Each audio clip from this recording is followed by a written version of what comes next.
Welcome to Boundless Pursuit, a weekly podcast providing motivation, entertainment, and education to anglers and outdoorsmen. I hope that the stories you'll find here will encourage you to chase your passion more fervently, to open your mind to new opportunities and perspectives.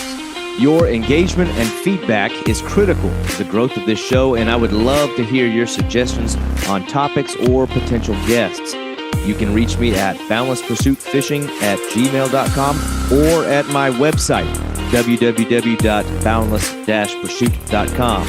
That's where you'll find all related articles, media, and merchandise. Please remember, the show will gain traction from your support. Be sure to like, comment, and share this podcast to your friends and connections. I'm your host, David Graham. Now let's get on to today's episode.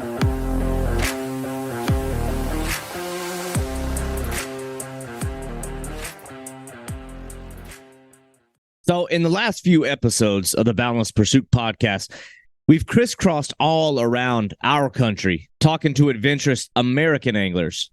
But it's been a while since I've had a guest on from across the pond. But today's guest is an awesome traveler and angler out of Germany, Christopher Kratz. And Kratz has really made his rounds as an angler. This is a dude that has answered the call to adventure time and time again. And I think we all have that voice that calls us to do a little more, or at least something new. But not everyone actually goes. And recently, Chris went to the Himalayas in India, chasing one of the most coveted freshwater fish on the planet, the golden mahseer, traveling thousands of miles through air, over land, up, over, and around mountains, and camping in regions known for man-eating tigers. All of this just to chase fish and have incredible experiences. And we talk about an absolute grind, fishing for days without even a single bite, way out in the absolute middle of nowhere, about as far from home as you can get, just to chase a dream fish. And we talk about the fisherman's intuition to change location and tactics that made all the difference. And we talk about Chris's childhood obsession with sharks and how that manifested itself into long-distance endeavors to Australia, chasing giant sharks land-based, and cage diving with great whites. And I might be wrong, but I don't think they have sharks in Germany. So this dude went a long way to chase a childhood passion. And you look at some of the sharks that he has caught. I mean, he went and did it, and he did it right. And we touch on treks to Mongolia, float tubing the pristine waters that are home to the largest trout species on earth, the taimen. We talk monster carp, monster pike, freshwater, saltwater, at home in Germany and abroad. From an angler sitting at his home on his back porch in Southwest Florida to a dude sitting in his house in Germany. Fishing is just the great connector. And it was awesome to connect in this episode with Christopher Kratz. I could barely keep connected with. Like, this is ridiculous. What the heck's going on? But anyway, dude, I always appreciate when I can get the guys on from other countries. You know what I mean? It's like, not to sound cliche or corny, but, you know, like fishing seems sort of like a universal thing to where like the mindset of anglers is there's parallels there regardless of where people are from or what languages they speak. I know I had some concerns. I'm like, damn, this Chris guy, he catches all these awesome fish. Like, I want to talk to this guy. So then I'm like, do you speak English? Like, but I appreciate your time, dude. I know our times are different, but you know, looking through your page, I've seen you in Australia. I've seen you in Mongolia. I've seen you in Italy, Costa Rica. I'm sure I'm leaving some places out, but like I see a guy like you who's getting all over the place, whether it's just traveling for the enjoyment of the experience, the wildlife, the cultures, obviously the fishing. But then I wonder, like, well, okay, where is he from? So, like, where is home base for you?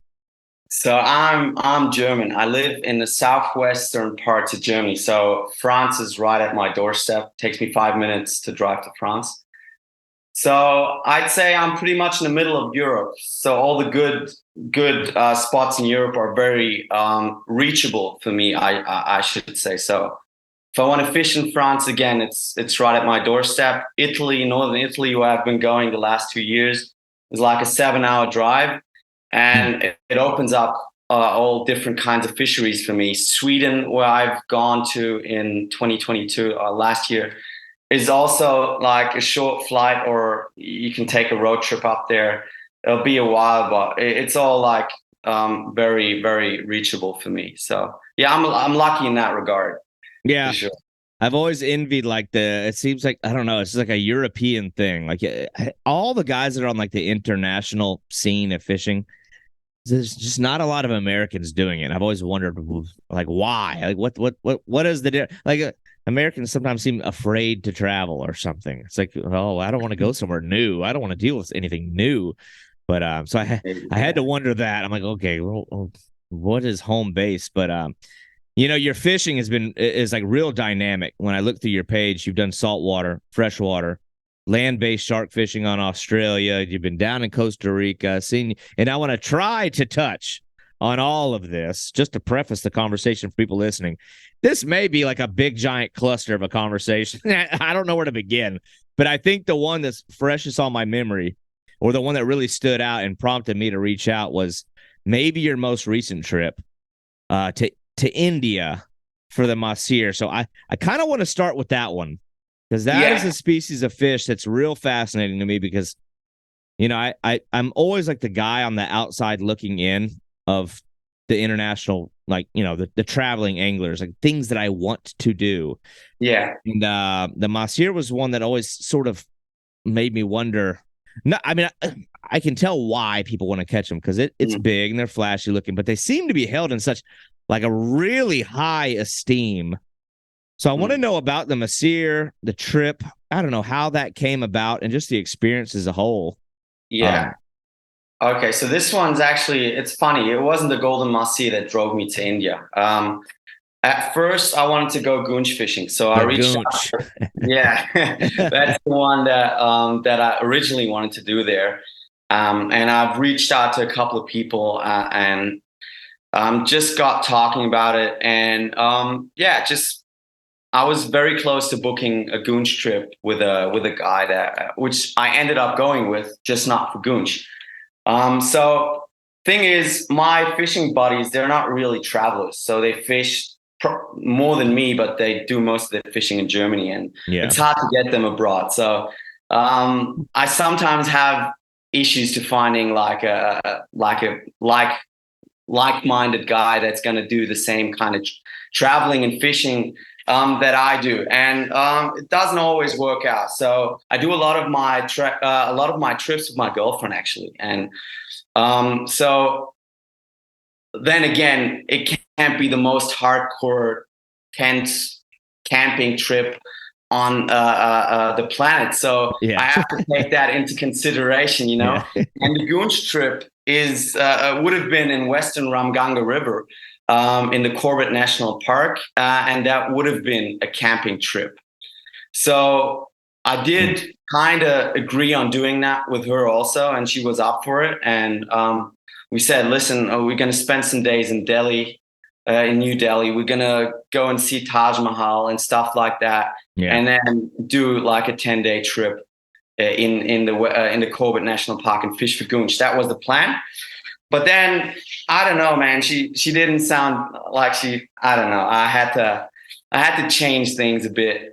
She didn't ask me to, but it was just, listen, I don't want to make this hell for you. So let's maybe find a compromise and do something else, which is a bit better suited for her. Yeah. So I got talking to the guy, and we kind of did it last minute. We changed it last minute. The flights were booked and everything. And we said, listen, let's go to Pancheswar. Let's go to the confluence and fish for golden mahseer. And we'll do the goonch trip at some other time where I'll be coming by myself or with a fishing like a buddy of mine or something. Mm-hmm. So changed the plans there.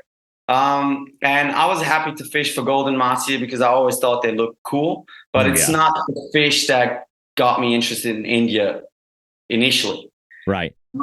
But again, then we changed plans, and all my focus went on golden mahseer, and I got hooked instantly, and I just wanted to catch one.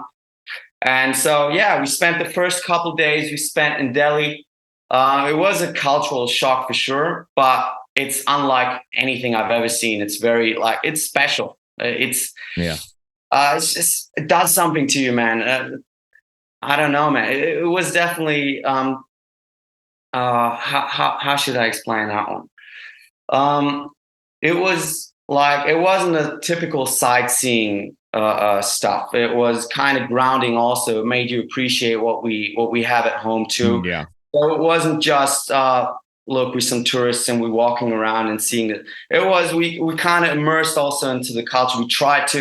We ate locally and we saw things that we didn't see in our lifetimes before. So definitely lots of poverty and super friendly people that were very accommodating and the first day was took us some time to get used to the whole thing, but people in India made us feel at home pretty fast, I have to say. Yeah. So we met people in the first couple of days in Delhi, and then we went to Taj Mahal, which was like super cool to see. I mean, something you see in the movies and see on the internet, and then standing in front of that building, that was pretty special too. And we've done the things you do in Delhi, and then we got picked up, and then we drove north to the Himalayas, and that's how the trip started. So cool drive, for sure. It took us, I don't know, I think 8 or 10 hours. I might have to check again, but it took quite some time to get up there, and then we've seen once we reached like the vicinity of the mountains, we saw like signs from like that there might be tigers and stuff. That was cool, and just the scenery changed pretty quickly, and the air got much better. I mean, Delhi is a very crowded place, and it's not.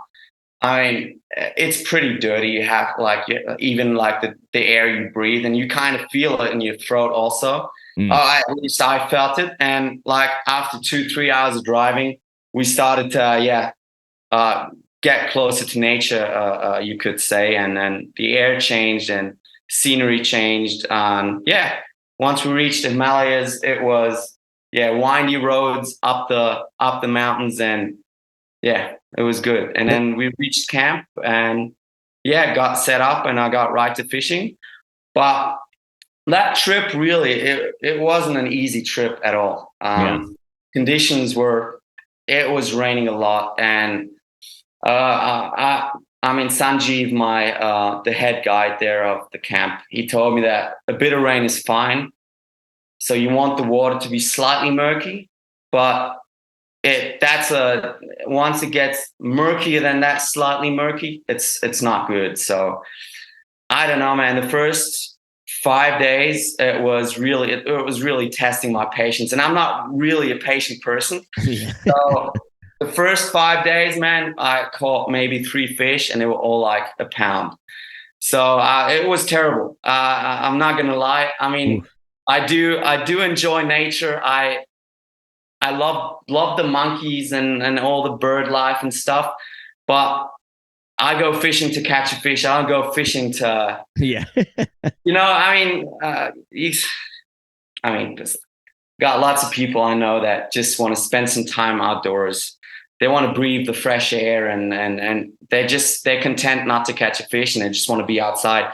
That's not how it works for me, man. I have a fish in mind, and when I do travel, I mean, it's not a failure if I don't get that fish, but it's damn near close to a failure to me.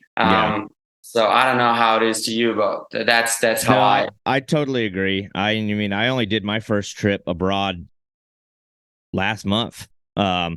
And I got a lot of that from people who are it's like an internal struggle, you know what I mean? Like, you want to be present in the moment, and you want to be appreciative of the fact that you're somewhere new. But I had a lot of guys that are like, oh, just make sure, just remember, it's not about the fish, and don't make it all about the fish. And with the common denominator with a lot of the guys that were saying that were that they are people who travel all the time.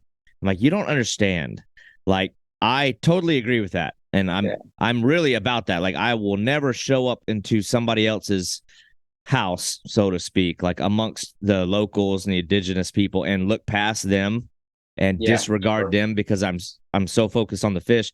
But all of those warm and fuzzies about looking around and seeing everything else is like built on the back of the fish. Like that's what brought you there. So I'm like, I don't know when I'm going to be able to be back here again. Like I may never come back. So it's like, yeah, I get it. It's like you really need to get the fish. I think I'm the same way. I would struggle with 5 days with a couple of 1 pound fish as well.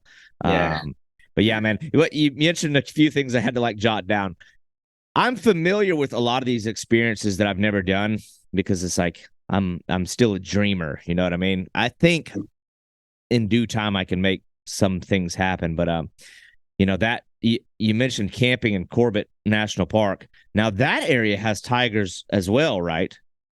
And so I'm like thinking, like when you're pitching this idea to the girlfriend, did you leave that like detail out? Like, because I'm thinking like, and this is probably a naive thing, you think, it's the same thing with people who come to Florida that get all up and concerned about the alligators. But Florida guys know that they're nothing to be concerned about. Yeah, the swamp puppies, aren't they? Yeah, that's right. Yeah, they're fine. I wouldn't be worrying about them. But for me, I'm like, I would have some serious concerns being in a paper thin tent out there exposed to where there's tigers at. So I'm like, I wonder if he like left that part out of the proposed itinerary for the girld.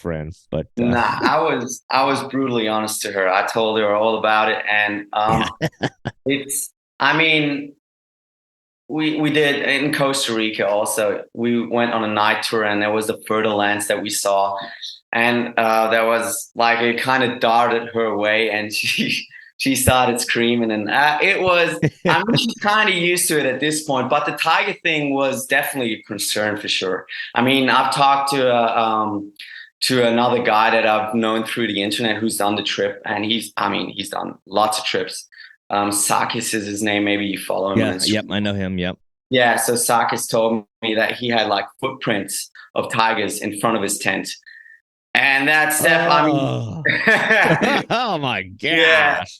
So this is kind of I mean, I spent lots of time in Australia, and I believe that most of the animals that can kill you on this planet actually live in Australia. And I didn't worry about them at all. And it was never an issue. But with tigers and also like bears where you guys live or up north, that's something that scares me much more than any snake or spider on the planet.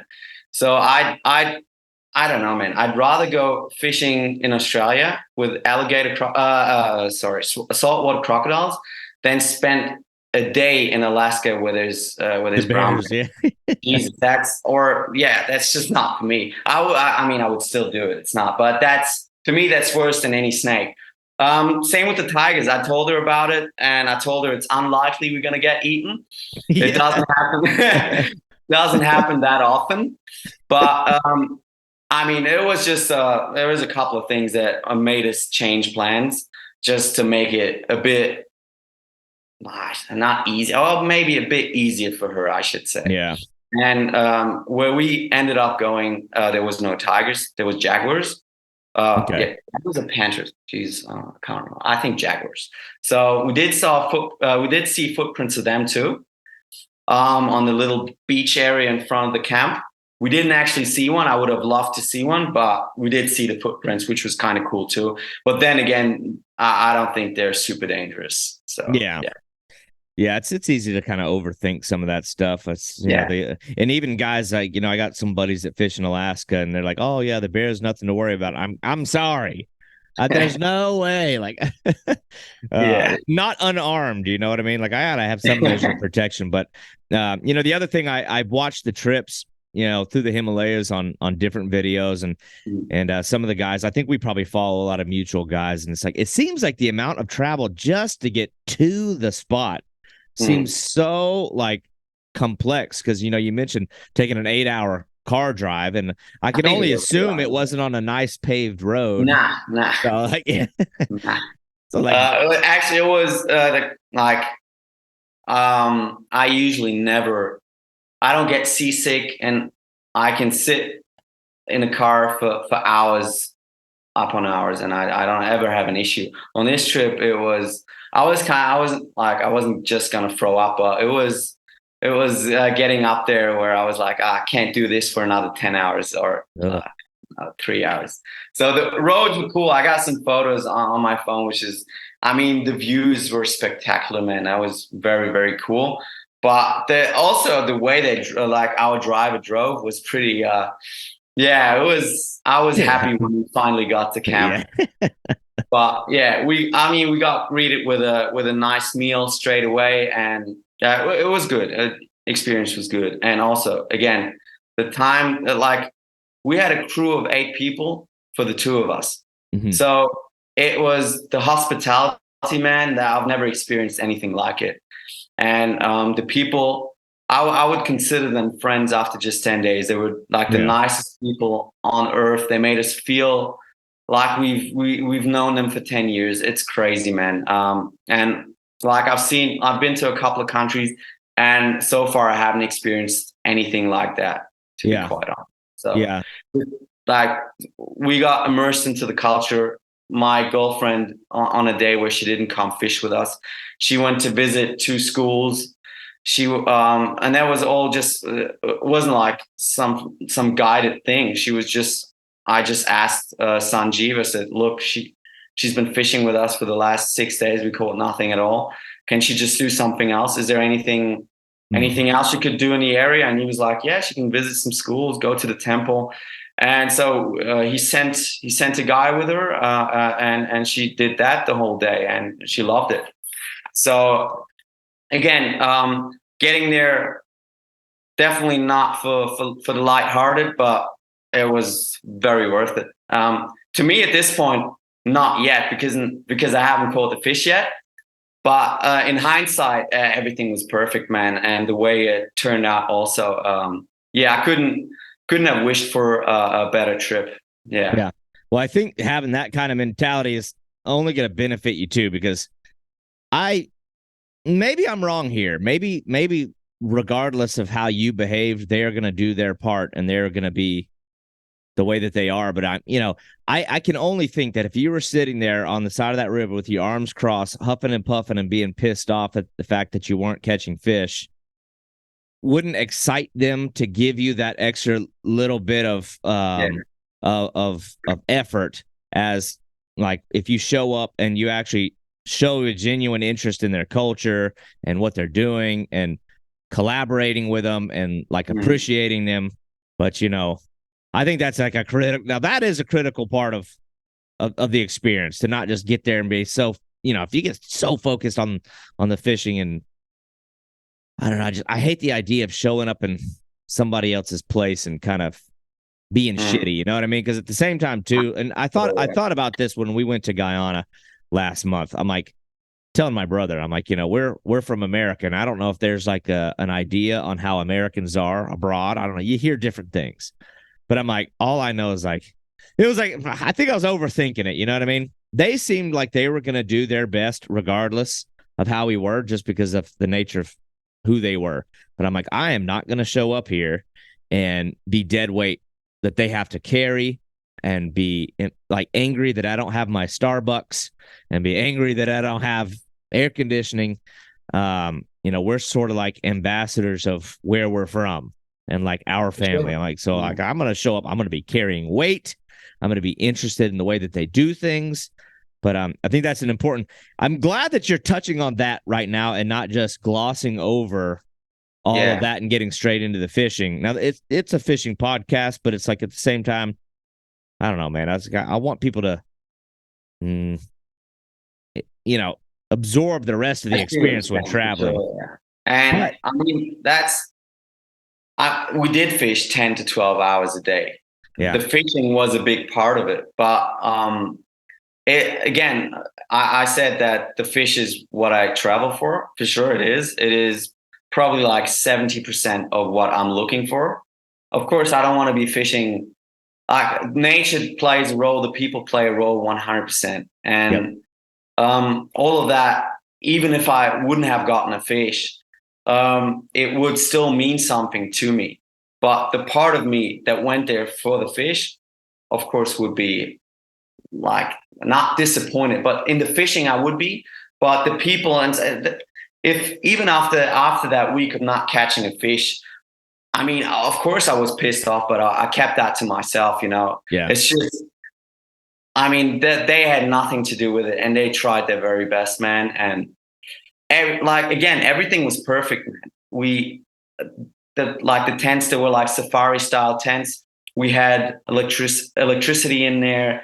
And to me, that's not as important as it is to my girlfriend. But I was just happy all around. And even when I didn't catch a fish at first, I thought to myself, this was the right experience, the right decision to make, because I was seeing my girlfriend being happy. Of course, she wanted me to catch a fish. Mm-hmm. And that was in the back of her mind as well. But she was fine. She spent, I mean, most of the days she watched me fishing. But I mean, she still had a great time. She photographed monkeys and tried to photograph wildlife and stuff. So it was a good experience for her. Yeah. And it might have been the same thing in Western Ramganga. I don't know, maybe. But at the time I felt, and even in hindsight, I think we definitely did the right thing there. And it's not the last time India has seen me, I would say. So it's all good. So yeah, let's get back to the fishing. So 5 days, pretty much. I think day 7 or 6 was the day I made the decision with Sanjeev to move spots. So the thing is, the confluence of the Sarayu River and the Mahakali River is where most of the fishing is done. So that's the confluence. There's bait, there's oxygen. That's where the fish are supposed to be. Yeah. But I've been fishing there for 5 days, and I was getting nothing, and I was just casting at the same rocks on the other side of the bank, and I was like going crazy, man. I was getting up at 4 o'clock in the morning and fishing till it got dark. So I started fishing in the dark, and I ended the day in the dark. Of course, we stopped for lunch and stuff, but it was just fishing hard. I've never fished that hard in my life, man. I know, not that I can recall. So it was definitely tough. And I was getting maybe like 5 or 6 hours sleep at best. I think probably less. Yeah. So it was tough fishing the same spot over and over again. And at the end of the day, I said to Sam, at the end of that week, I said to him, we need to try something else. This is not. I mean, of course, we could have stuck it out, and we might have gotten a fish there too, a decent or a more decent one. But I was like, I need to change the scenery. I can't keep doing the same thing over and over again. Yeah. So on day 6 or 7, we decided to go downriver of the Mahakali or the Kali, however you want to call it. I think the Nepali side. Well, we're fishing right on the border, so my lure has touched Nepal. So when you cast on the other side, it's basically fishing. I mean, it's pretty cool. So we're looking at Nepal the whole day because it's right across the river. So I think the Nepalese people call the river Mahakali, and the Indian people. I'm not sure. I might have gotten that wrong, but so the Kali River. There's the Kali River and the Sarayu, and the confluence where we fished, and then we decided to go. I think it's like an 8K walk downriver, which is also quite sketchy terrain. So we kind of postponed. We talked about that spot the whole trip, but we kind of postponed it because, of course, confluence is a good spot to fish. And my girlfriend, I don't know if I want to put her through that walk because it was quite sketchy.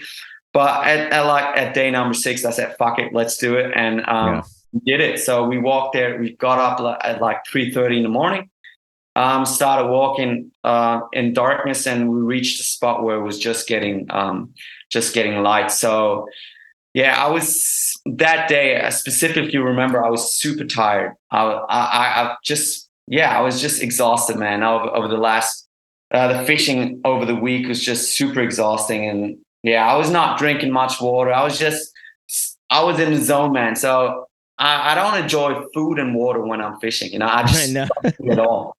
So I kind of, it took a toll on my body for sure. And so we fished the spot. It's it's like 1.5 Ks, I think, of fishable water. And we started at a pool further down, and then nothing. And then we kept working our way towards, back towards the confluence, which was quite far away. But it's just, we started at the end of the spot and we fished our way up. Okay. And so we had lunch in between, and all morning, nothing. And then I said to Sanjeev, listen, man, I need to take a nap. We reached a new spot and it was a deep pool and it looked very good, but I was like, man, I just need to take a nap for like an hour because I just can't do it no more. My eyes are like, I'm falling asleep while fishing. Yeah. And he was like, listen, Chris, just go there, do like 3 casts and then take a nap. I was like, all right.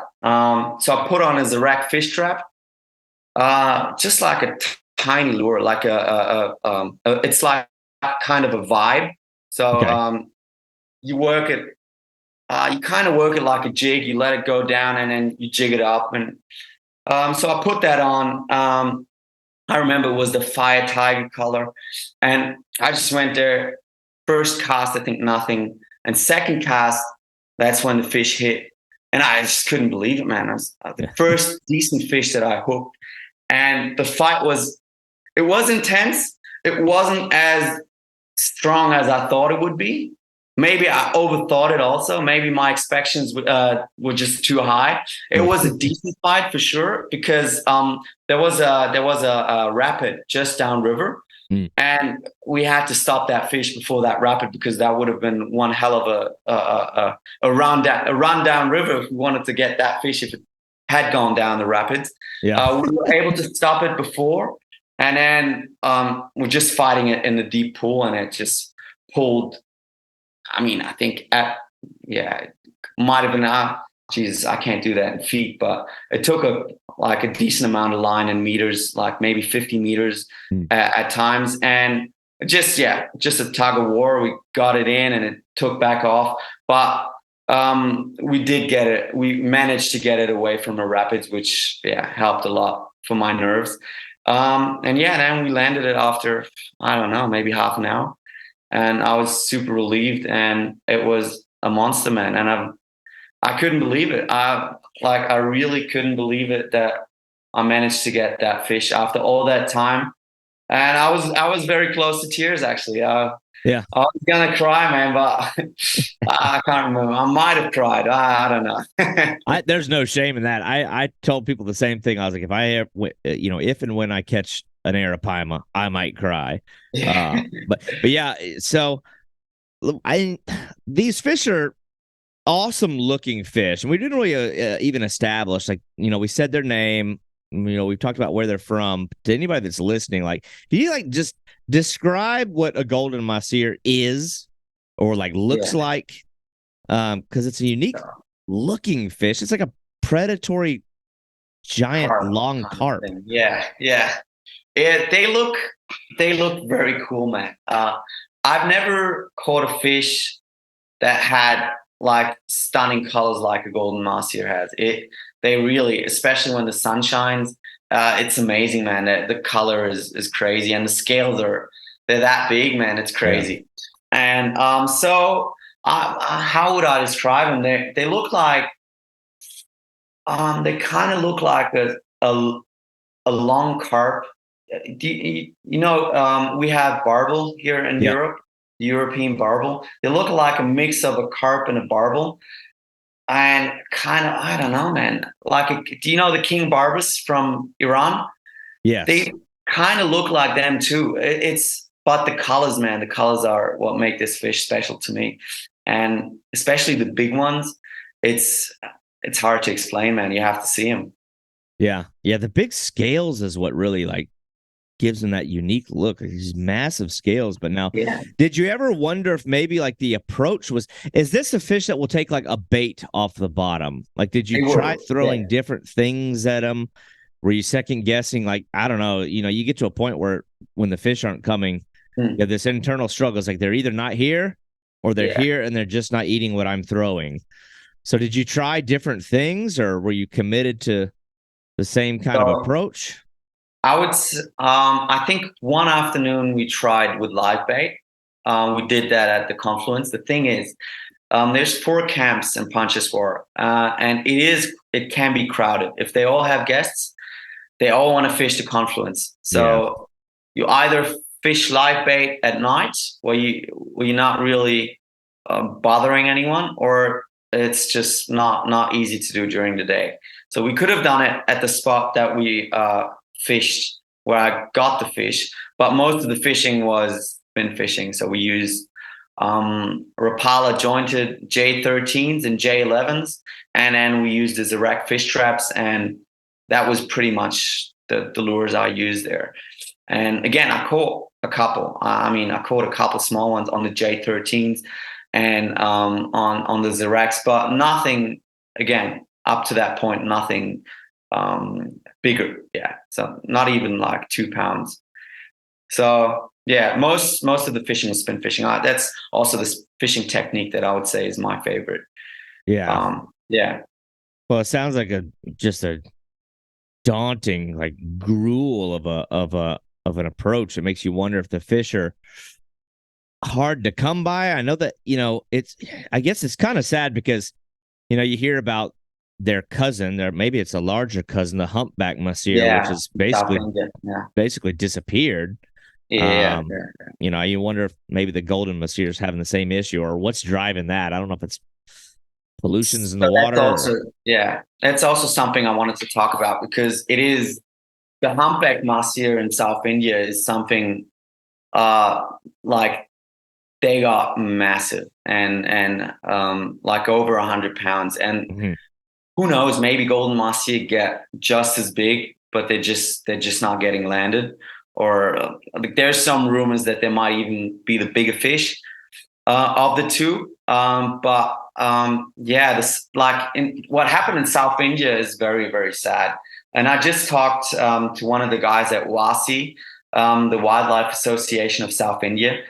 They're kind of managing the last remaining populations, and they're doing some conservation there, and they might bring fishing back once the population, and if it's not like once, but the thing is, if they can recover, because there's lots of hybridization also there with the blue mahseer, I think.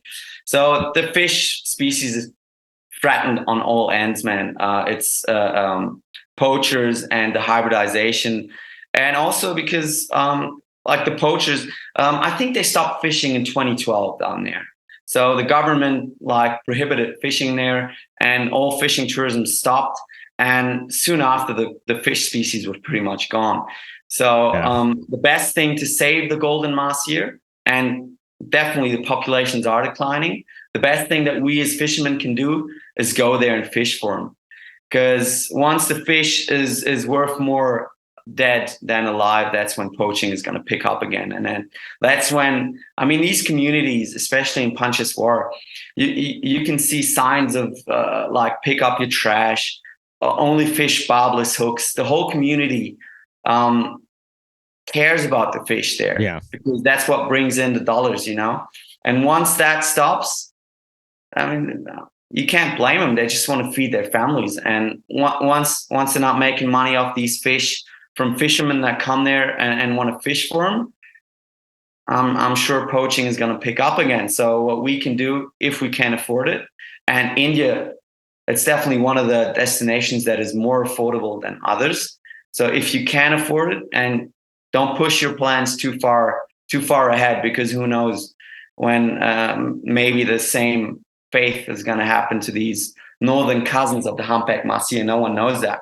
So again, best thing you can do if you want the species to thrive and to keep existing is go there and fish for them. Yeah, it's a good point. It's like, you're not going to have any interest in going and protecting something or investing in something if you don't even know it exists. So the more that these images come out, because the image kind of sells itself. Like your photo is you, and that's the other thing. You take really good pictures of the fish, like that showcase the species well. And it's like, man, that thing is like, I don't even know how to describe it for like American anglers listening. You can kind of say carp, Yeah. They're The shaped bottom. almost like it's like the body shape of like a snook for guys in Florida, but the scales of a tarpon, but Yeah. they're gold. But then they have like the mouth of like a redfish, and then like two barbels. Very unique animal. Yeah, for And sure. again, maybe nobody will ever, from America that anybody listening is ever going to go chase him. It's one that I've watched for a while, I've seen for a while. I think I'm like you though. I'm like, if I go to India, it's going to be for the goonch. I don't know why. I'm like, I don't really care too much about the mahseer. I Yeah. want to catch that goonch, but I'd be That's interested in what catching both. that's why originally that's what I said. And after having done the mahseer, I would do it again in a heartbeat, man. Yeah. It was special. And again, you can catch them both in the same river. There was no goonch, or there's supposed to be no goonch in Pancheswar. Some say there is, but all the guides I talked to, even from the other camps, they all said that there is no goonch. Um, but in Western Ramganga, you can get both species in the same river, Oh, and that's interesting. yeah, you can do that. But I think they get smaller golden mahseers there. You can still get a 30-pound fish, even a 40-pound fish. But if you really want to have the best shot at a massive golden mahseer, I think you'd have to go to Pancheswar and the Himalayas, Yeah. yeah, for sure. Well, it's definitely good to have those like humbling experiences where you really have to like push to get the fish. That way, I don't know. Yeah. I feel like it recharges you, resets you. I don't know. It like reminds you that sometimes you actually have to work to catch things. As I feel it's like anything else where there's like a conditioning involved. Like you have to condition your body, just like you have to condition your mind. And I think Yeah, well, listen, man.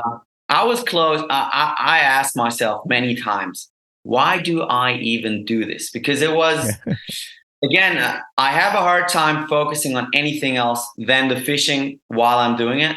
So every cast, I'm thinking, when is it gonna hit? When is it gonna hit? So I was doubting myself big time. Because I mean, I've had tough fishing days. It's not like I've been fishing my whole life. So I've had fishing trips that haven't gone as I've planned them to go. So it's nothing new to me. That, of course, it's fishing. It's not catching. So it's gonna be hard work sometimes. But this one was just grueling. It was fishing for 10 hours a day, 10 plus hours, and just no rewards whatsoever. And I asked myself, why do you even do this, man? So yeah. Again, I think if I would have caught that fish in the first day, I don't know, man. I'm kind of glad it turned out the way it did, for sure. Yeah, I agree. I think the good thing is tough days on the water are a lot less tough when you can think back to other times you had tough days and there was something sweet at the end of it.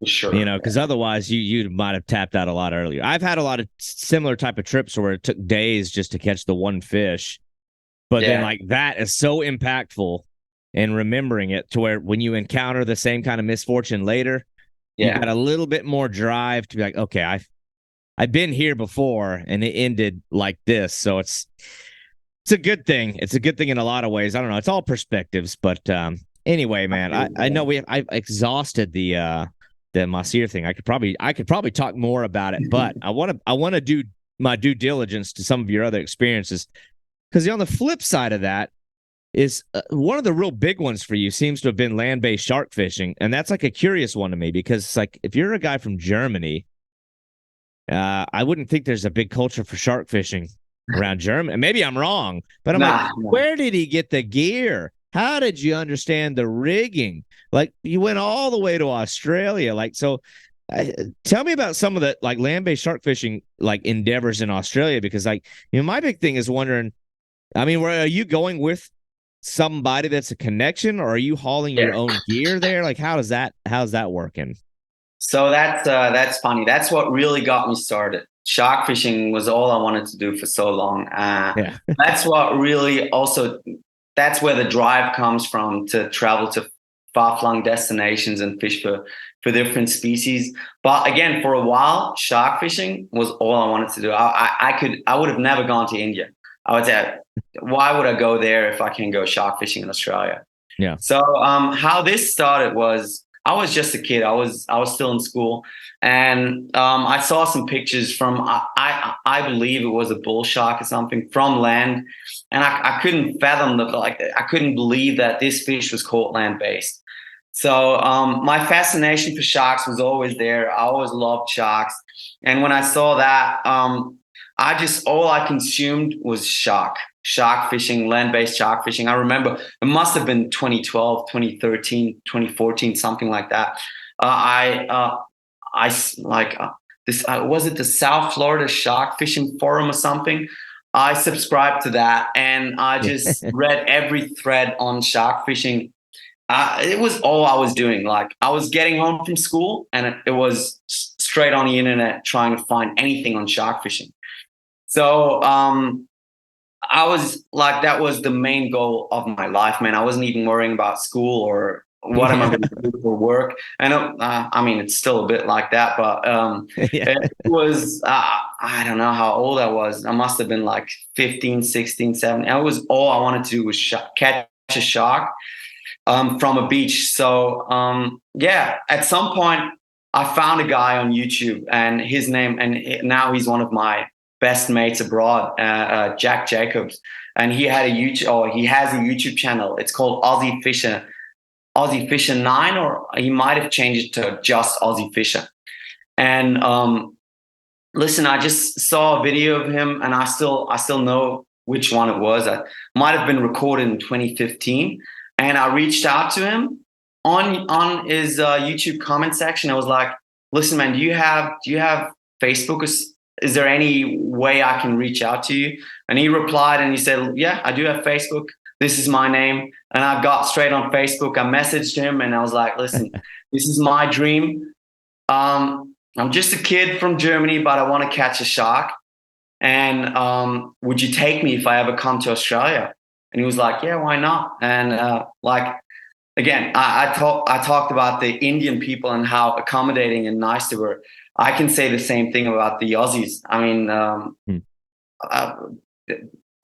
to me, this is my second home, you know? So awesome people. And Jack, again, one of my best friends, I would say. And back then he said, "Yeah, no worries. Just let me know when you'll land in Australia, and then we'll go fishing together." And who knows if he actually thought I would come to Australia. He might have thought, "Yeah, all right, just a kid from Germany who wants to go shark fishing. Let's not be rude and tell him it's not a problem." But yeah, a couple of years later after school, I went on a working holiday visa to Australia. So I was able to spend a year there. And yeah, landed in Sydney. A week later, I flew to Adelaide and then to Port Lincoln in South Australia. And he came and picked me up, and we went fishing. And after that, we fished like for months together, and every weekend. And all my life in Australia was centered around shark fishing. So we've done plenty of trips in South Australia, and we also went tiger shark fishing to Western Australia. So all I know about shark fishing, I've learned from him. And I can take no credit for myself. He taught me everything about shark fishing that I know today. And the gear, actually, I got my shark fishing rod from Peter Barrett in Florida. Okay, yeah, I know him. He sent it over to Australia when I was there. Yeah. He's got that's another guy. I don't think he probably doesn't listen to this, but he's the one that's like that I'd actually like to bring on to the podcast as well, because man, the rods he builds are phenomenal. But it's amazing for sure. It's funny how you mentioned the connection online, because I mean, you've probably gotten similar things. I know I've certainly gotten messages where, you know, you post a big flashy fish of some sort, and you know, you typically get those messages or those comments where people will reach out. It's very common. You get a lot of people that reach out and like express some little bit of interest in coming and doing what you do. And I've always been open, but I've also found that like 99% of them is just dreamers, you know what I mean? Yeah. But it's like every now and then, like you get this big fuzzy cloud of anglers who are they're kind of in it. They're kind of out of it. They like to do it, but there's a few people where it's like so intense that it becomes like, it's like an obsession. And I feel like those people are a lot less common than maybe what Instagram looks like. You know what I mean? You'd think that everybody's a diehard, but you find that the real true ones they're like hidden in the mix of the ones that enjoy fishing or maybe just enjoy the theatrics of social media. But it's always interesting when you get the two that really are about it, that find each other, and you can kind of forge those connections. Because, man, I can totally relate. Like some of my best experiences here just in the United States have come from guys that I just reached out to, and like you establish these bonds with. And that's another thing too, because at least I don't know, maybe it's a little different over there, but like in a lot of times in the U.S., people are very standoffish. Like, you know what I mean? Like, you get people that message you about where where you're fishing. You're like, whoa, stay back, buddy. This is all for me. Yeah, right. But you do get that in Germany though. Yeah, it's people are protective of their fishing spots for sure. And the only place that I've felt like it's not like that is Australia. I mean, I do, again, networking still works here. Most of my carp fishing, I'm not that much into it than my friends are. But here, we have lakes where there's 60-pound carp in there. Yeah. But you'll never fish that lake because it's members only and no new members. But it's impossible to get in there. So the only way to get in there is through a friend that is a member. And he can take you fishing, you pay a fee, and at least at some of them, it's like that. So without networking, I would have never caught half the carp I've caught, I mean, we do have them in our rivers here, and I do get decent ones there, but my PBs were all in those lakes where I could never fish on my own. So I see why people can be protective, but man, my best experiences have come from networking because people were open and said, listen, let's go fishing together. And I don't have that much to offer in return. I mean, I'm kind of blessed that I live in a place where I can reach good fishing destinations in a couple of hours. Yeah. But the fisheries that I have at my doorstep, I mean, I don't know, but I wouldn't travel from Australia to Germany to fish. I mean, probably not. Who knows? But yeah, again, people were open. They said, come over, let's fish together. They wanted nothing in return. And I would hope that I would do the same, and if anyone wants to fish, I'm not opposed to that, Yeah. Well, I think that people of good sound character like that have an internal gauge where they can recognize if somebody else has good sound character as well, and are not just coming to leech off of them. I mean, I get I've had a lot of inquiries from guys from overseas, and I'm all about it. I want all of them to come and see my waters. I would take a great deal of pride in hosting people like that. But I do, even me sometimes, like if it's somebody that's also from Florida, I'm like, figure it out. Like, figure it out yourself, buddy. Like, you know what I mean? Like, you've got the access to the same waters I do. Put in a little bit of time, a little bit of research, and you got to find a nice way to let them down easy. Like, I know what you're saying. I see what you're saying.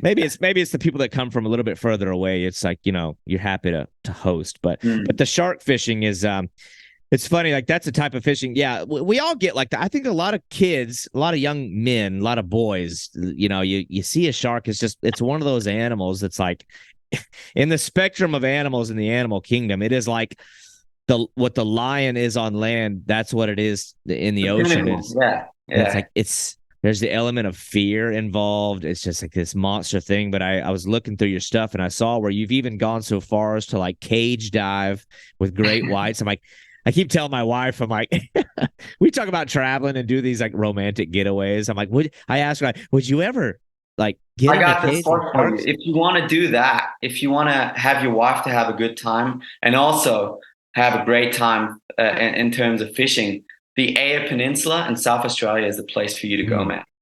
It's like I couldn't see myself living in many places, but South Australia, Adelaide area, or the Eyre Peninsula, Port Lincoln area is where I could grow old, man. It has everything for me. The beaches is like beautiful. You have so many different species of fish. You can fish for yellowtail kingfish, which is I think you call kingfish. Kingfish is something different over your way. I think you call the mackerels, the king mackerels, kingfish, right? Yes. Yeah. Yeah, it's a different. The yellowtail kingfish are like the amberjacks with the yellowtail. I don't Okay. know. Yes, I've seen that. Yeah. You see So the you videos of the got guys like popping for them from rocks and stuff, and exactly. yeah. Well, you can do that. It's harder there. You typically go out and jig for them. Okay. Um, you have Samson fish there. You have the yellowtail kingfish. You can catch blue grouper there, which is like they kind of look like a Maori wrasse. Just I don't know, maybe you know what I'm talking about. Blue gropers. Have you seen a photo of them? Maybe. What was the other the wrasse you just mentioned? Maori wrasse.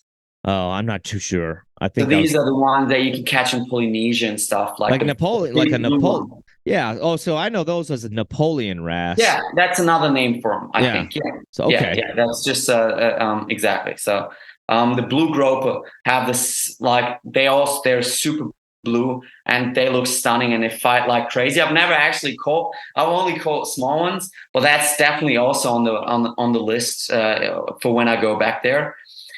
So you got the wine, like the wineries there, good food, and again, it's not too hot, not too cold. It's Mediterranean climate, Mhm. and I love it there, man. If I could live anywhere in the world, I'd live on the Eyre Peninsula. So you can do the cage diving there. You can catch bronze whaler sharks off the beaches.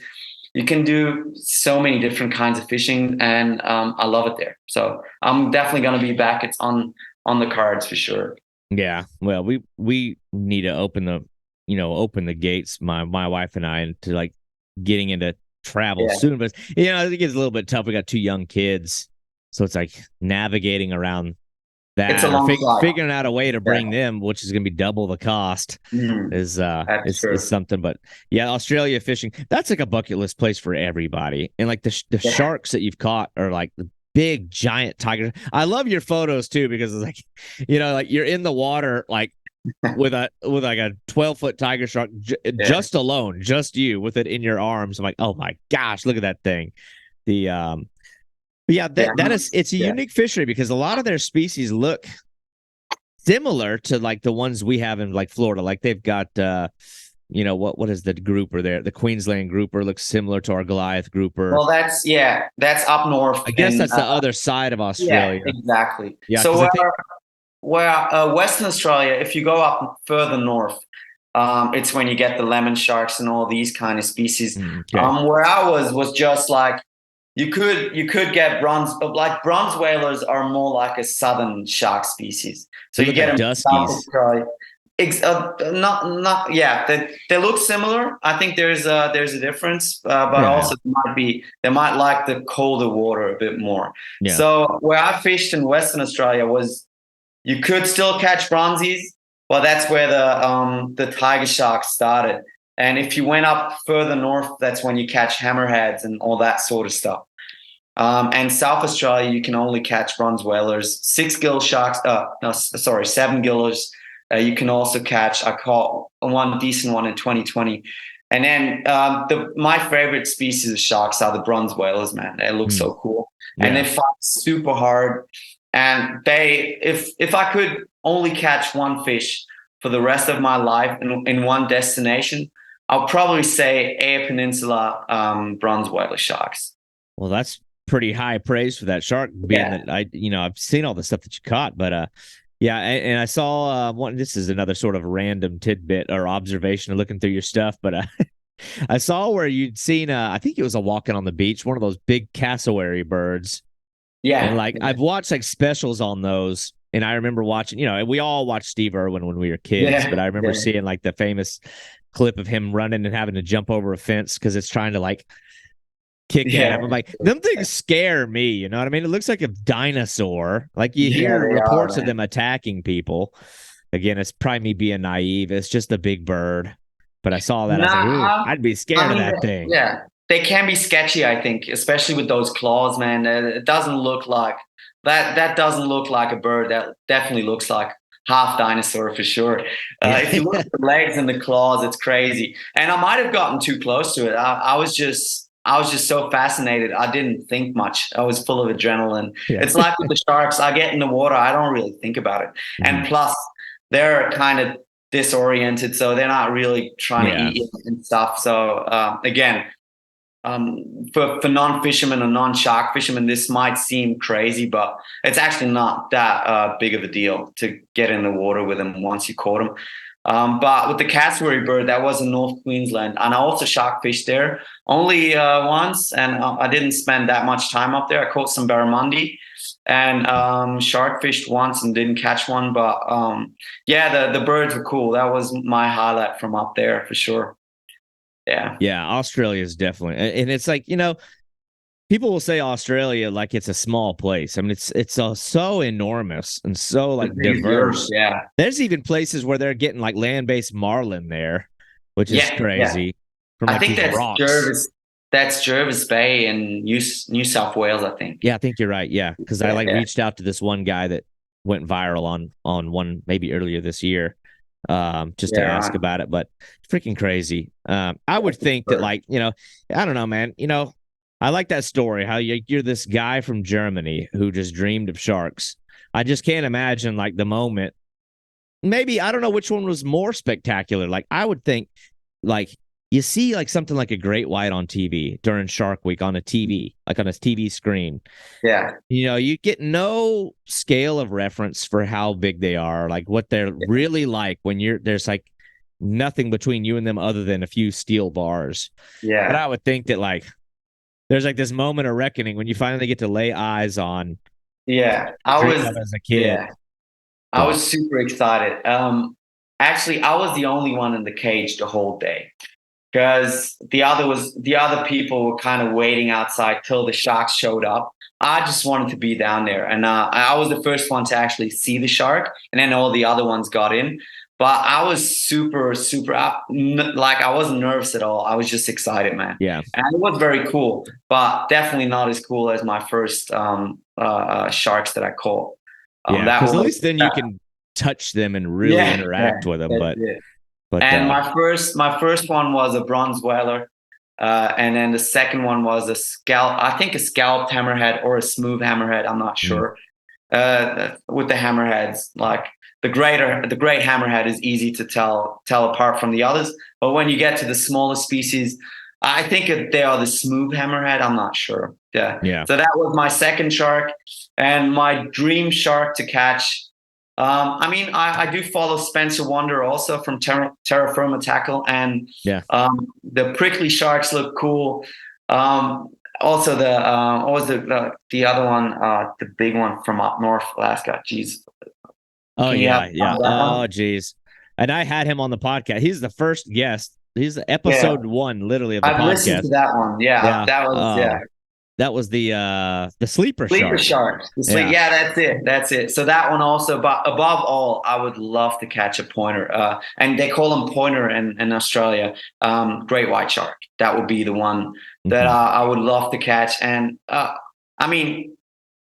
you're not technically allowed to catch them in Australia, and we also, like, we couldn't use certain sizes of hooks, and we didn't. But in the back of your mind, you're always hoping, hopefully, one comes by. And then, yeah. Well, Spencer Wonder's like an anomaly in terms of land-based fishermen. I don't understand some of the fish he's managed to catch. Crazy, blows my mind. Yeah, you could say the same thing about something like a sawfish, like which are also in Australia, but I think the same thing every time I kind of dabble in the shark fishing here in Florida.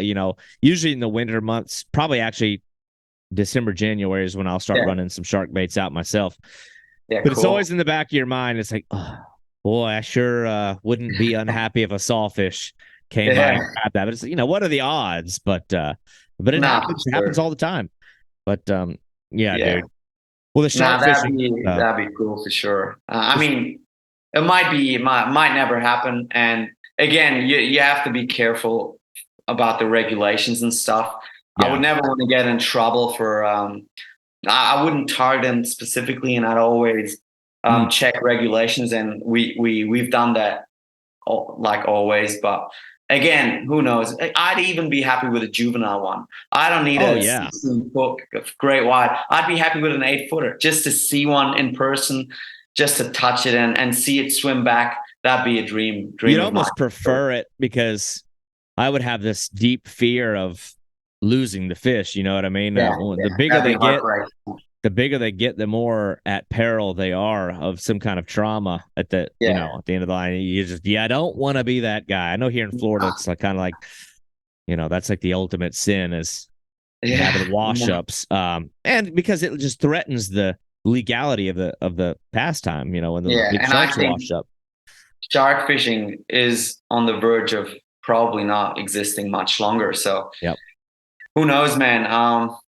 I mean, places like Australia, also New Zealand. I'm not sure about New Zealand, but Australia, they're kind of banning it. In Western Australia, there's lots of bans. In South Australia, they're talking about banning it near Adelaide. And then at least I've heard that. I'm not sure if it actually, I'm not really up to date with that. But you kind of you don't want that to go away, because again, that was for a long time, that was the only thing I wanted to do before I kind of discovered other fisheries. But again, I would say if I could do only one thing, that's bronze whaler sharks in South Australia. So I'd hate to see that go away. Yeah. I totally agree. It's already, I think we've got some states here where it's illegal. There's certainly individual beaches where it's already illegal. It's people get scared. They don't want that idea of them. It's due in part to that, and then there's just like, oh, it's cruel. But But I wanted to, I transitioned from something that's not super relatable or understood for the American angler that might be listening to something that's more relatable in the shark fishing. But now I want to go jump back again. Just like I said, we're sort of jumping around, but it's like there's things that I have to ask for my own, like my own personal interest. I'm like, this is for me to know about. But the other trip that you've done that is so interesting to me, and I have not had a guest on yet that has done this one, I don't think. Larry Walker, maybe, because that guy's been everywhere. There's like been all over the world multiple times over. But you went and you fished, I think Mongolia, right, for taimen? Yeah, that's it. So that was cool. That is, are these just things that you just drum up in your mind and say, I think I want to go do that? I mean, like, where does that one come from? This one, I got very lucky. Again, networking is the reason I got to Mongolia. I happen to live in the same town here in southwestern Germany as one of the most influential traveling fishermen of our time, especially here in Europe. His name is Olivier Portrat. It's a French name, so I kind of pronounce that in French. He's written books, and I think there's not a guy that has published more articles and has had more photos on the cover of magazines than him. So he does his annual Mongolia trips, and I've gotten to know him, and he's taken me to Sweden, where I've had the best predator fishing I've ever had with perch and pike, and that was a crazy trip too. So that was earlier in 2022, and then in the fall of 2022 we went to Mongolia together with a group of people. He doesn't do like he doesn't sell the trips. I would say he doesn't profit off of them. He just takes friends fishing there, and he has like a full-on operation there with tons of locals that help him. He has his base camp there, and he's just a great guy. And he asked me if I wanted to join, and I couldn't say no. So that's how I ended up in Mongolia. Yeah. Now these are like, I see the photo of the trout in the background, and like they look like a big long trout. Is it similar to like, is it just a scaled up version of like, I don't know, chasing a giant brown trout? I mean, is it comparable? I've read about them, and they seem almost like a mix between a trout and like a muskie. I've heard that they're very much like territorial, to where it's like you know that certain fish are in certain areas, if that makes sense, which seems very unique for any type of fish. Definitely. Yeah. No, I think they're the biggest species of trout in the world. So they are a trout, and they're just very, very big. They're massive, man. It's hard to we know trout, and like a 50 centimeter trout is a big one, or I don't know how to say that in inches, but it's crazy to go from that to a taimen. It's a big jump. It's just a massive trout with, you can see the teeth also. It's just a trout on steroids pretty much. Yeah. And the way they attack your lure, it's that they jerk the rod right out of your hand. And we fished in belly boats. So we drifted down river, and like the hits were crazy.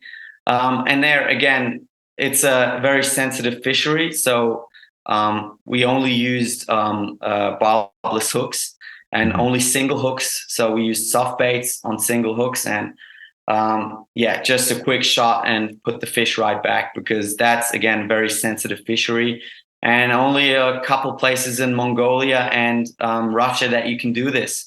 So, but you've mentioned that Americans don't travel much. I think Mongolia is one of the far-flung destinations where lots of Americans go, because there's a couple of American outfitters there that I think they're solely for fly fishing, and I think lots of Americans do go there.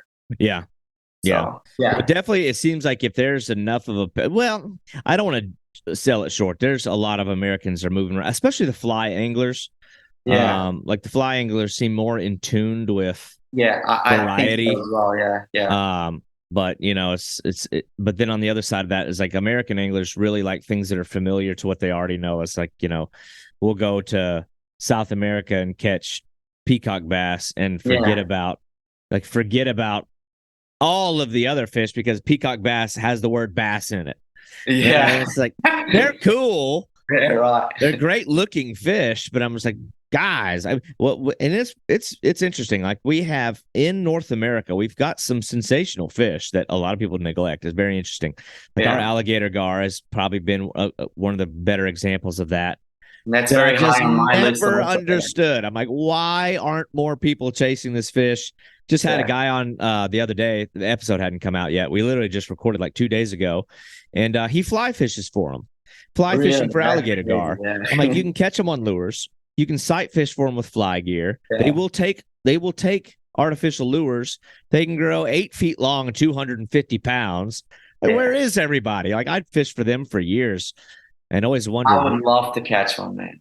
I remember reading about them like 15 years ago, some article in a German magazine, and the guy went fishing with Kirkland, I think was his name. I fished with Kirk back in 2010. I know all these guys. Yeah. That's cool. Yeah. Definitely, I want to do that eventually. For sure. Well, you talk about a fish with just, I feel like on a global scale, like fish that have character or fish that have characteristics, like it's like unique bodies and character. I mean, I would put an alligator gar up there with all the craziest. I agree. Freshwater fish. Just but it's another one. It's like, you got guys that live in Texas with them right in their backyard, and they want nothing to do with them. I'm like, That's is that? Yeah. Like, what is that? I would fish a lot for them, I think, because that's also one of those trips I have to do that before I leave this earth for sure. I have to catch an alligator gar. I have to catch a white sturgeon. There's so many things I need to do, and I will hopefully be able to do down the line. I want to catch a piraíba in Brazil or Suriname. I need to do that also. I want to go to Japan and catch the taimen that they got over there, the Japanese taimen. There's so many things I want to do. So it's gonna take a couple of years till I get it. I'm right there with you. I'm way behind as far as getting on the ball and actually doing it. I feel like it's like a lot of these guys want to do it, but there's like this initial hump to get over of uncertainty. But like once Like, I mean, I don't know, man. Like after doing my trip last month, I'm like, that's all I can think about. It's all I want to do is like travel. And it's funny because I live in Florida. Like, well, Yeah. there's so much amazing fishing around me that I'm like neglecting. Maybe I should just focus on what's in my backyard first. But But the thing is, the way I think is, who knows what's going to happen in the next couple of years? In 10 years, these destinations might not be reachable for us. Maybe yep, fuel prices increase at a staggering amount, so that we can't even afford traveling that far. Or with the world, I just came back from Lebanon with the war in Israel and hmm Palestine. And the world is going crazy with Ukraine and Russia. Who yeah, knows how long we can keep traveling and fishing? So in my mind, I want to do it yesterday. I want to do it now, because yep. you never know what's going to happen in the future. And I might be also neglecting my fishing, which is close by here. But in my mind, I'm just going to do that when I can't do the other stuff. That's Yep. how I think I about it. agree with that. I think the pandemic kind of triggered that in my mind a little bit too, when they just shut everything down. I'm like, oh my Yeah. gosh, it's that easy to just make everything stop. I'm like, Mhm. and I had some loose plans to go to France when that happened. Um, that will probably be maybe my next trip. It's like I really want to do. I've got a connection in France that Okay. uh, does a lot with Whereabouts? the whales catfish. He is in a small town called. Well, I don't want to butcher the names of these places. I'll just say Over. it's southern Yeah. France and on the Rhone River, which I'm sure you're familiar with. But Yeah. Yeah. Yeah. there's this guy down there, Matt Alexander, who's Okay. fished all over the world. And I think he's just come back from like spending a month doing a exploratory trip on the like Quarantine River in South America. So he's Oh, done a cool. lot of stuff, and and he's another good example of people that you network with over time. I think I've Yeah. talked to Right. him for about 10 years now or close to it. But that's a guy I would love to get with. I really want one of those big whales catfish. I don't know if you've done that one yet. But Well, I can do that in my local river. I've caught them up to 1.4 meters, which is, Jesus, what's that in feet? I can't tell you that in feet. I do know that 10 feet is 3 meters. So yeah, that's half of that. Yeah. So okay, I was at about to say I five, would think that'd have five, been a little over 5 feet. Yeah. yeah, yeah. So 10 feet is in my head because of shark fishing. That's the magic mark for us, Yeah. or that was the magic marks that I've breached 2 or 3 times. But yeah, so I can do that at my doorstep, but I haven't really spent that much time. And a friend of mine catches them like over two, like he's caught fish of over 2 meters in my Mhm. local river, which is like, that's the magic mark also. But it has shifted as more and more big fish have been caught. So the magic mark seems to be 2 meter 50 now, Yeah. especially in Spain, Italy, and France. But where I live, a 2 meter fish is massive, and he's caught like 2 or 3 now in my local river, which is like just a couple of kilometers from where I live. So again, I said I've been neglecting my local fisheries a bit. I've been doing more carp fishing this year, so I've been getting back into that, which was like the first love of my fishing life, I would say, when I was a kid. I've been getting back into that this year. But again, the Wells thing is definitely something I want to do, but maybe because it's so close to me, I've always like kind of pushed that one back, because I felt like you can always do that. You can Yeah. always go to Spain, Italy, where I fished for marble trout and Piemonte. You just drive a couple of hours east, I think, and then you reach the Po River, which is arguably the best destination in the world to catch big Wells catfish. But I Yeah. just haven't done it yet. Definitely something I want to do eventually. But again, the far flung destinations is where my attention goes to for the most part, just because I have that sense of urgency. I want to do these things before some of the species go extinct, Yeah. before travel regulations kind of make it impossible, or who knows what's going to happen, as I've said before. So definitely something I need to do, Wells catfish. Maybe when you come and visit, I can drive down and meet you there. Who knows? Yeah. Yeah, It's that's the not too thing is like far from me I again. don't know if I would want to shoot that one in the dark alone. I get like I'm like, I'm gonna get out there and get lost. I need somebody. I need somebody to help me. But Well, I'm not going to be that person. I think you're I mean, I've spin fished for them. I've caught some on spin fishing gear, but only small ones. yeah, And then again, in France, you can live bait them. It's illegal in Germany. So I've caught some on worms and dead baits. But again, I just haven't spent enough time doing it to get around the big ones. It's a waiting game pretty much. You have to just do it enough times, and then you'll eventually get the big ones in my local river. But again, Spain, Italy, and France, if you go there for a week, you're very likely to get a decent fish for sure. yeah, yeah. I wanted to just go where my odds would probably be. I think you see Spain all the time seems to be the one that where most of the stuff's happening, but this probably sounds kind of stupid. The landscape, it just doesn't look as. This shouldn't matter, but for some reason, like where it looks like they're like in dirt and like sand, looks less interesting than. I don't know. Yeah, I know what you're saying. It really depends on what you like. I think they can't fish at night. They have to use pellets. There's a lot of like parameters. I'm like, I don't want to deal with that. I want to go somewhere where like the gates are open to like increase my odds, not decrease my odds. From what I've heard, especially in France on the Petit one, it's called. It's not the Rhone River, but one of the like the small Rhone, or it's like a small. Yeah, exactly. That's the one. Exactly. So I think catfish fishermen have ruined it for everyone there for a couple of years because they left. You just hear stuff like that. I don't want to. It might not be that bad, but I've heard that there has been lots of problems with the French fishery agents and stuff like that. From what I've heard, that you're allowed less and less these days. So again, good thing to do it sooner than later. Yeah. That's where I'm at right now. I totally agree. You hit all the points. It's getting more expensive, more difficult. Anything could happen with wars or crazy stuff. It's sad. I've neglected so many fish here, like a muskie, I think maybe I think I'm actually gonna end up doing muskie next year just to get that one out of the way. It's like that's a cool one too. I know I really want that one. I've never even caught a pike. There's so much in North America that I haven't caught. There's a lot of the salmonids. Anyway, but there's so many fish, such a little time. It's like I have to squeeze it in where I can. So you're right. I'm trying to like swing for home runs first, then I'll tackle the ones that are closer by. But totally agree.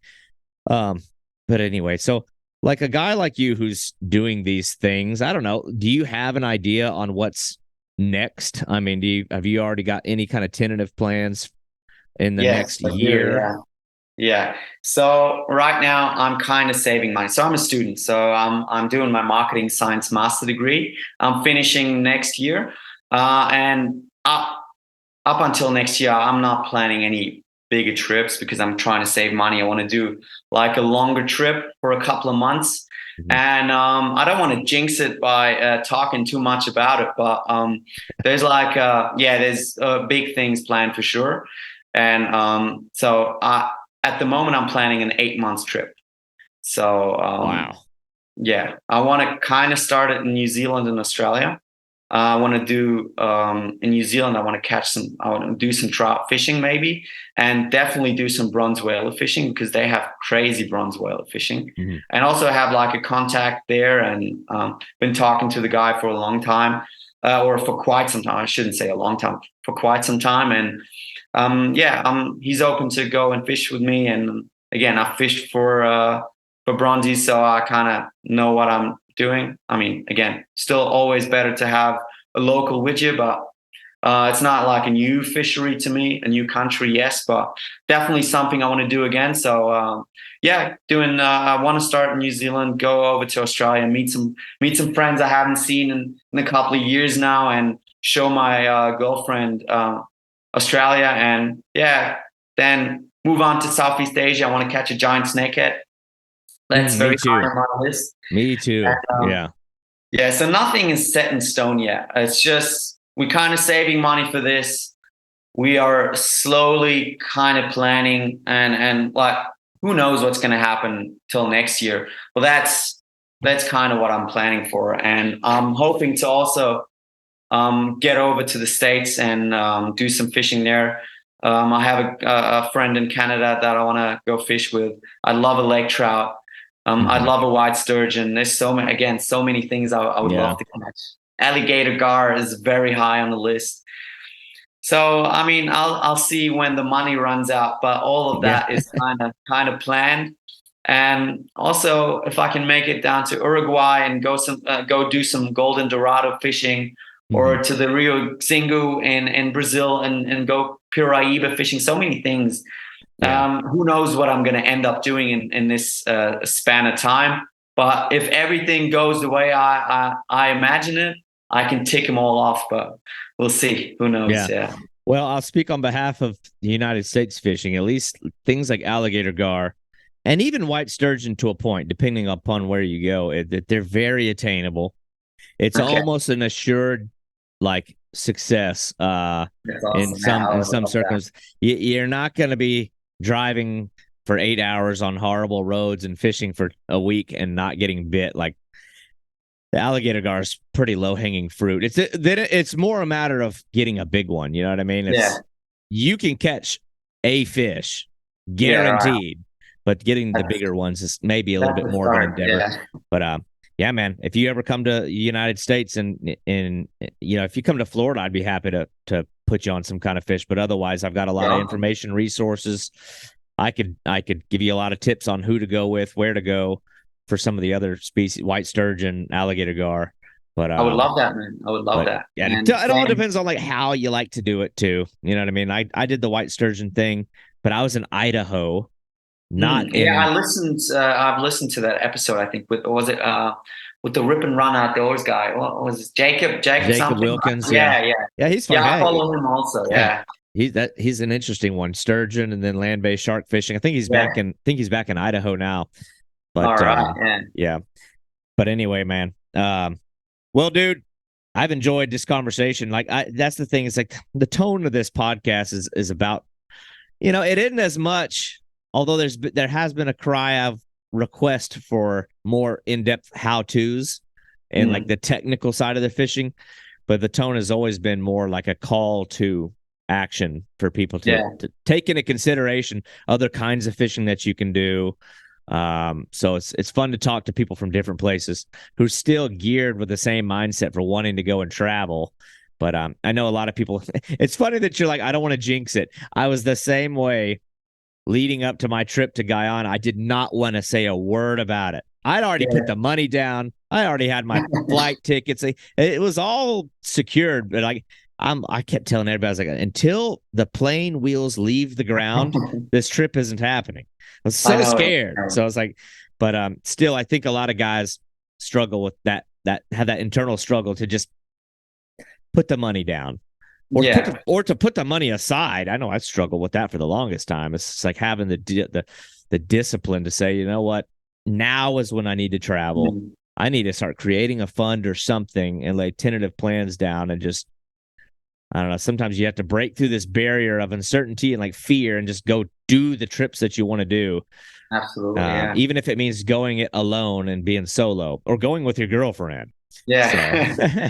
By any means necessary, for sure. I mean, I'm a student. I don't have that much money. So I really have to, I do work. I do some work besides uni, and I try to save every penny, and I write fishing articles, and the money I make there, I also kind of put that aside straight away. And I mean, anyone can try to afford it. I mean, of course, there's I don't want to sound like it is not for everyone, but I have very limited resources in terms of money, and I kind of make it happen because it's really my passion and I love doing it. And aside from soccer, there's not much more that keeps me going. And soccer and fishing is what I love, and working out, and that's all I need. Of course, family is important and spending time with my girlfriend. But if I can combine these two, fishing and spending time with my girlfriend, I happily Yeah. take that, you know. Yeah. And it's just a matter of, it's a matter of will. And if you want to do it, do it. Go out and connect with people, make connections all over the world, and who knows, you might have an adventure on your hand. Yeah. Well, absolutely. Well, I try to tell a lot of my buddies that are kind of struggling with it right now. I'm like, dude, I guarantee you have $1,500 worth of junk in your garage right now if you're just willing to part ways with it and sell it, or in your attic. Or I guarantee you eating out fast food restaurants 5 days a week, start meal prepping, there's another, ungodly amount of money. The amount of money people spend on dumb stuff is crazy when you really start crunching the numbers. Or buying like a $5,000 piece of electronics to go on your boat. I'm like, all you're doing is fortifying the walls around you and keeping you in when you do that. So, but anyway, man, we didn't even touch on a lot of the stuff that you do. Maybe we'll do it you're probably one adventure away from having another great conversation, so I could always bring you back on. We didn't talk about the Costa Rica stuff, all the jungle stuff that I saw you doing, the rooster fish from the kayaks. Anyway, people who might want to see this stuff, because it goes a lot far beyond that. I know you're, at least from what I can tell, you don't seem like Mr. Try to show everything in Instagram, but still, I've seen, and I didn't touch on the article stuff either. Granted, it was all written in a different language. I was thumbing through some of your article stuff. I'm like, man, this is awesome. But people who might want to see some of the fish, Mongolia one is in English, I think. Yeah, the Mongolia one might be. I have I've published one in French, one in English, and the rest was all German. So awesome. Definitely, yeah. It's just I just enjoy doing it. So it's a cool way to make a bit of money, and it all goes back into fishing. Yeah. Oh, for sure. Anytime you can find a way to creatively make money off of fishing that can go back into fishing, to where at the very least you break even and it's being paid for. I'm far from breaking even, but cutting into the expense. that's a bit more like it. Yeah, it does get expensive, and again, you have to make compromises. I'm not really doing much else. I mean, I do go out, I do watch my local soccer club, I do these things, but a lot of things you have to say no to, because otherwise, I mean, the money has to come from somewhere, and especially if you don't have the income that I don't work full time, so but thank you for having me. I really enjoyed this, and with the other stuff, Costa Rica and Italy, I would have loved to talk about the marble trout also, because that's been one of my passions lately. Well, which was also with a lot of heartbreak, but we can do another one for sure. Yeah. So in the meantime, though, if people who want to see some of your stuff, what's the best place for them to find your photos, or maybe in the spirit of people wanting to reach out with interest, or even if it's just a simple question, networking wise, what's the best place for people to find you? Is it Instagram? Is it Instagram? Yeah. Instagram. And where is that? What is the? So I've kind of butchered my name a bit. I had to. It's Christopher Kratz, but not in those letters. One sec. I'll have to check. So it's CRSTPHR_KRTZ. So I left out a couple. Couple. Yeah. Well, I'm going to put that in the description, and I'll put it up on the screen of the video. And then obviously before each episode, I kind of record a little monologue, and I'll throw it up on there. So anyway, dude, I don't know, man. I appreciate your time, and definitely we can always do this again. I think I'm just now getting to the point where I'm doing some re-invites to bring people on. A lot of the guys that I had on early have since done crazy things. Oh my gosh, come back on. I want to talk about that now. So we can always do that and double back. And we can always get more into the technical side of it too. You know what I mean? Like I said, a lot of times people want to know. It's great. You've told me why I should do it. Now tell me how to do it. And so it's kind of a two-piece thing, but no problem. Yeah. Anyway, Chris, it looks like the sun is just coming up. It's beaming into my eyes. It's burning my retinas. So did I make you get up early? No, I wake up every morning at 4 a.m. anyway, either for work or for other things. So okay. I have an internal clock that's going to get me up at this point, one way or another. There ain't no sleeping. So anyway, right. Chris, I appreciate your time, man, and we'll be in touch. Especially reach out if you have any plans in the near or distant future of coming to the United States, and we'll link up. Thanks, man. Appreciate that. I will, and thanks for having me. All right, dude. Have a good one. Thanks, you too. Thank you for listening to Boundless Pursuit. Tune in each week as we bring stories and insight from uniquely talented anglers and outdoorsmen. And if you enjoyed this show, I want to hear from you. Be sure to leave a 5-star review, as this is going to drive the growth and exposure of this show. And if you have feedback or guest suggestions, I would love to hear from you. And you can reach me at boundlesspursuitfishing@gmail.com. For all other collections of media and contact information, please visit www.boundless-pursuit.com.